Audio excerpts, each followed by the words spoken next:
Hello hi friends, నేను మీ Bharathi Reddy vlogs అండి. ముందుగా నా ఛానల్ ఎవరైనా కొత్తగా చూసినట్టయితే ప్లీజ్ సబ్స్క్రైబ్ చేసుకోండి. నన్ను చాలామంది మీరు దోశలు వేస్తున్నారు, చాలా క్రిస్పీగా చాలా సాఫ్ట్గా వస్తున్నాయి, ఒకసారి అయితే రెసిపీని మాకు షేర్ చేయండి అని చాలామంది అడిగారు. వాళ్ళందరి కోసం అయితే నేను ఫుల్ వీడియో అయితే చేస్తున్నాను, చూడండి. ముందు రోజు నైట్ అయితే మినపప్పు, 1 గ్లాసు పెసరపప్పు, 2-3 గ్లాసులు బియ్యం అండ్ 2 టేబుల్ స్పూన్లు కందిపప్పు, 1 స్పూను మెంతులు మొత్తం ఇవన్నీ వేసుకుని నానబెట్టుకోండి. తర్వాత రోజు మార్నింగ్ 2-3 సార్లు వాష్ చేసుకొని మిక్సీ పట్టుకోండి.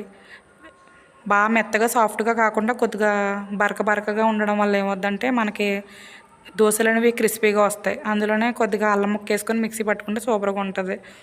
అందులోనే కొద్దిగా సాల్ట్ వేసుకొని బాగా మిక్స్ చేసుకొని మనం పొయ్యి మీద ప్యాన్ పెట్టి బాగా ప్యాన్ వేడెక్కాక మనం దోశలు ఎలా వేసుకుంటాం, మీరు దోశల్లోని రౌండ్గా వేసి స్టూడెంటా లేదంటే వంకర టింకలు వేసే స్టూడెంటా లేదంటే ప్యాచ్ వర్క్లు వేసే స్టూడెంటా కామెంట్ చేయండి.